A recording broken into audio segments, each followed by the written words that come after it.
కూర్మావతారే నమః. ఏ అన్నప్పుడు పాదాలు పైన, దో అన్నప్పుడు ప్రకృతి, డి సమకోణ లెఫ్ట్ అంటారు, సమకోణ రైట్, చార్ మళ్ళీ పైకి, పాన్ నమస్కారం, చే సా మొత్తం పరిమాల,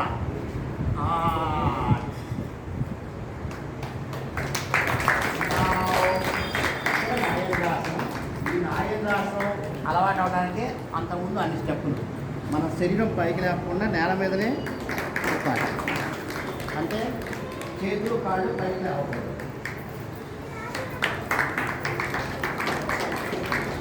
ఇలా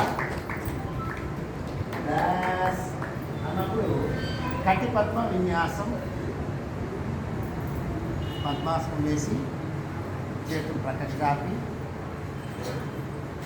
ఇందాక మనం చేతులు కాళ్ళు కలిపినట్టుగా ఇప్పుడు పద్మాసనాన్ని మాత్రమే తిప్పుతాం రెండు వైపు.